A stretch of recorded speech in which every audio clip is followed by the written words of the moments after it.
స్వభాష అభిమానంతో పాటు హిందీ వ్యతిరేకతతో తమిళనాడు బగ్గుమంటోంది. కేంద్ర రాష్ట్రాల మధ్య పెద్ద వారే నడుస్తోంది. న్యూ ఎడ్యుకేషన్ పాలసీలో భాగంగా త్రిభాషా విధానం తప్పనిసరి అంటూ హిందీని తమిళనాట అమలు చేయాల్సిందే అని కేంద్ర ప్రభుత్వం అంటుంటే, చరిత్రలో ఎన్నోసార్లు హిందీని బలవంతంగా రుద్దడానికి ప్రయత్నించినప్పుడల్లా ఎదుర్కొని ఉద్యమించామని అరవ నేతలు చెప్తున్నారు. డిఎంకే రాజకీయ ప్రయోజనాలతోనే హిందీ వ్యతిరేక ఉద్యమాన్ని భుజానికెత్తుకుందని బీజేపీ విమర్శిస్తోంది.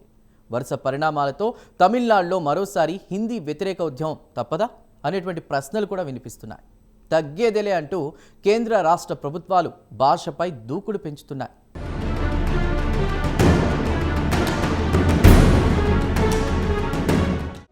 ఇది భాషా పోరాటమే కాదు, జాతి పోరాటం కూడా అన్నారు తమిళనాడు డిప్యూటీ సీఎం ఉదయనిధి స్టాలిన్. కేంద్ర ప్రభుత్వం త్రిభాషా విద్యా విధానం పేరుతో తమిళనాడుపై హిందీని బలవంతంగా రుద్దుతోంది అని మండిపడ్డారు. హిందీకి వ్యతిరేకంగా పోరాటం కేవలం భాషా పోరాటం మాత్రమే కాదు, తమిళ సంస్కృతిని రక్షించడానికి కూడా ఒక జాతి పోరాటం. ఈ పోరాటం కొనసాగుతుంది అని స్టాలిన్ వ్యాఖ్యానించారు. పెరియార్, గ్రాండ్ మాస్టర్ అన్నా, ముత్తమిళర్ కలైంజర్ ఇప్పటి ముఖ్యమంత్రి స్టాలిన్తో సహా హిందీకి వ్యతిరేకంగా పోరాడుతూనే ఉన్నారని అన్నారు. 1986లో హిందీకి వ్యతిరేకంగా కరుణానిధి చేసిన ప్రసంగం ఇప్పటికీ సముచితంగానే ఉంటుందని ఆయన గుర్తు చేశారు. నీట్, ఎన్ఈపీ, త్రిభాషా విధానాలకు సంబంధించి వాటి వెనుక ఉన్న వ్యూహాలను విద్యార్థులు అర్థం చేసుకోవాలని స్టాలిన్ కోరారు.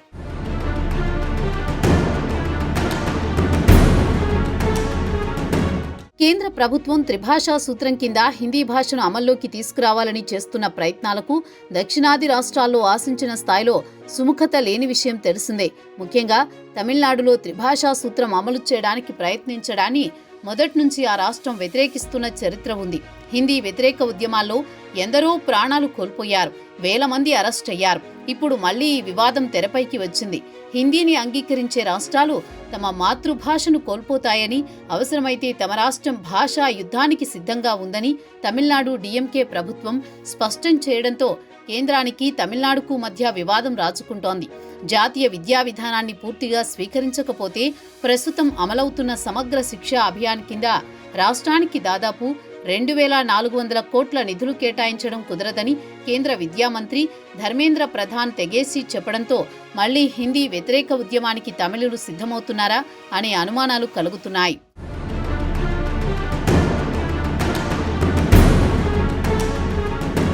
మొదటి నుండి తమిళనాడు ముఖ్యమంత్రి ఎంకే స్టాలిన్, ఉప ముఖ్యమంత్రి ఉదయనిధి స్టాలిన్ తీవ్రంగా స్పందించింది కేంద్ర ప్రభుత్వానికి ఘాటుగా సమాధానమిస్తున్నారు.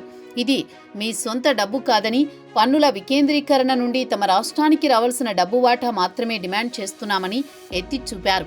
కేంద్రంలో బీజేపీ నేతృత్వంలోని ప్రభుత్వాన్ని ఉద్దేశించి బీజేపీ మమ్మల్ని బెదిరించాలని అనుకుంటే అది తమిళనాడులో ఎప్పటికీ జరగదు అని చెన్నైలో డిఎంకే సారథ్యంలో జరిగిన నిరసన ర్యాలీలో స్టాలిన్ హెచ్చరించారు. ఇది ద్రావిడ భూమి, పెరియార్ భూమి అని గుర్తు చేస్తూ గతసారి తమిళ ప్రజల హక్కులను హరించడానికి ప్రయత్నించినప్పుడు వారు గో బ్యాక్ మోదీ అని ఉద్యమించారు. మీరు మళ్లీ ప్రయత్నిస్తే ఈసారి గోవట్ మోదీ అన్న నిరసనలతో మిమ్మల్ని వెనక్కు పంపడానికి భారీ ఎత్తున ఆందోళన లేవడం తథ్యమని హెచ్చరించారు. ఉదయనిధి స్టాలిన్ హిందీని అంగీకరించడంపై ఎదురయ్యే అనర్థాలను తెలియజేస్తూ అనేక రాష్ట్రాలు తమ మాతృభాషలను కోల్పోతున్నాయని, ఉదాహరణగా భోజ్పురి, బీహార్, హర్యానీ భాషలు హిందీ చొరబాటుతో దాదాపు అంతరించాయని తన ప్రసంగాల్లో తరచూ చెప్తూ వస్తున్నారు.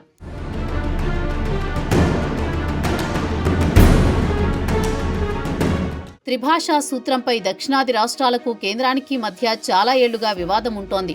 5 ఏళ్ల క్రితం కేంద్రం కొత్త విద్యా విధానాన్ని ప్రకటించినప్పటి నుండి ఈ వివాదం మరింత వైరుధ్యంగా పెరిగింది. కొత్త విద్యా విధానం కింద విద్యార్థులు తప్పనిసరిగా 3 భాషలను నేర్చుకోవలసి వస్తుంది. వీటిలో హిందీ ఒకటి. ఇటీవల వారణాసిలో కేంద్ర విద్యామంత్రి ప్రధాన్ తమిళనాడు ప్రభుత్వాన్ని ప్రత్యేకించి రాజకీయ ప్రయోజనాల కారణంగా ఈ విధానాన్ని అంగీకరించడం లేదని ఆరోపించారు. వచ్చే ఏడాది తమిళనాడు అసెంబ్లీ ఎన్నికలు జరగనున్నాయి. దీన్ని దృష్టిలో పెట్టుకునే హిందీ భాష చిచ్చును రగిలించి తమిళనాడును రాజకీయంగా చీలికలు తెచ్చి తమ పబ్బం గడుపుకోవాలనేది బీజేపీ ఎత్తుగడ అంటూ డిఎంకే విమర్శిస్తోంది. అసలు చరిత్ర ప్రకారం చూస్తే తమిళ ఓటర్లు బీజేపీకి ఎప్పుడూ దూరంగానే ఉంటున్నారు. 2016లో మొత్తం 234 సీట్లలో మాత్రమే బీజేపీ పోటీ చేసినా ఒక్క స్థానం కూడా దక్కలేదు. 2021లో కేవలం 20 స్థానాల్లో మాత్రమే పోటీ చేసినా 4 మాత్రమే గెలుచుకుంది. లోక్సభ ఎన్నికల రికార్డు మరీ దారుణం. 2019, 2024 లోక్సభ ఎన్నికల్లో కూడా సున్నాయే వచ్చింది. అన్నామలై అధ్యక్షుడయ్యాక రాష్ట్రం మొత్తం మీద ఓ 2% ఓటు బ్యాంకు పెరిగిందనుకోవచ్చు.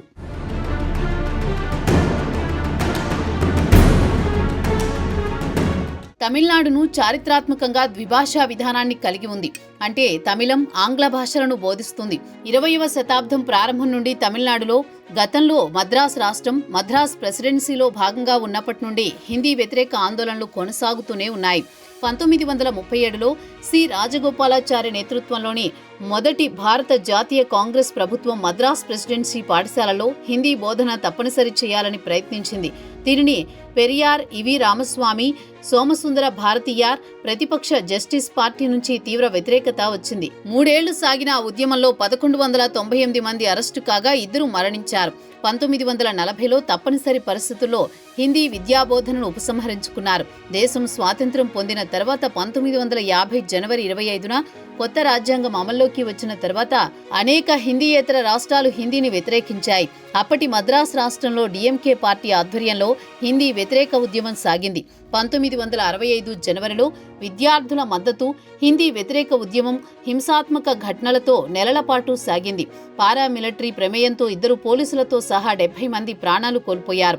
అప్పటి ప్రధాని లాల్ బహదూర్ శాస్త్రి హిందీయేతర రాష్ట్రాలు కోరుకున్నంత కాలం ఇంగ్లీష్ అధికారిక భాషగా కొనసాగుతుందని హామీ ఇచ్చారు. దీంతో అల్లర్లు, ఆందోళనలు సద్దుమణిగాయి. 1967లో ఇందిరాగాంధీ ప్రభుత్వం అధికారిక భాషల చట్టాన్ని సవరించింది, ద్విభాషా విధానాన్ని నిర్ధారించింది. 1968, 1986లో కూడా హిందీ వ్యతిరేక ఉద్యమాలు జరిగాయి.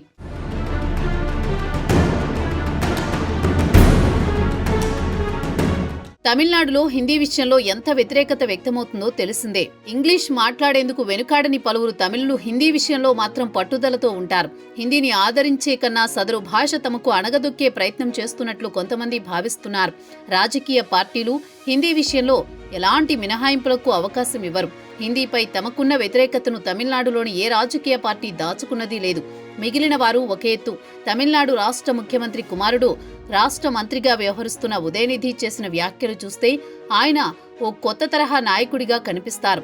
సనాతన ధర్మంపై వివాదాస్పద వ్యాఖ్యలు చేసిన ఉదయనిధి తాజాగా హిందీ పేరుతో ఉత్తరాదిలో చిచ్చు రాజేశారు. హిందీకి తమిళనాడు వ్యతిరేకం కాదని చెబుతూనే ఆ భాషను తమపై బలవంతంగా రుద్దడానికి మాత్రమే తాము వ్యతిరేకమంటున్నారు.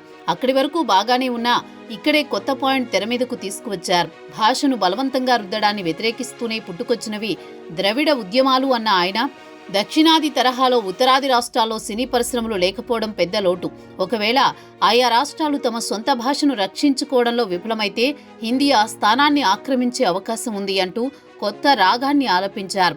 జాతీయవాదం, శాస్త్రీయ దృక్పథాన్ని ప్రచారం చేయడానికి ద్రవిడ నాయకులైన అన్నాదురై, కరుణానిధి లాంటి వారు తమిళ సాహిత్యాన్ని పెద్ద ఎత్తున వినియోగించారన్న ఉదయనిధి ఆ కారణంగానే ప్రజల్లో మంచి గుర్తింపు పొందారన్నారు.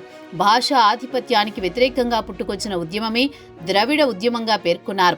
హిందీ మాట్లాడని రాష్ట్రాల్లో హిందీని బలవంతంగా రుద్దేందుకు జాతీయవాదులు ప్రయత్నిస్తున్నారంటూ విమర్శించారు.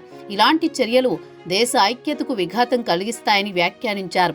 ఆయా రాష్ట్రాలు భాషను కాపాడుకోకపోతే సంస్కృతికి, గుర్తింపునకు దూరమవుతామన్న ఉదయనిధి మాటల్ని చూస్తే హిందీ పేరుతో ఉత్తరాది రాష్ట్రాలను టచ్ చేయడానికి ప్రయత్నిస్తున్నారని అర్థమవుతోంది.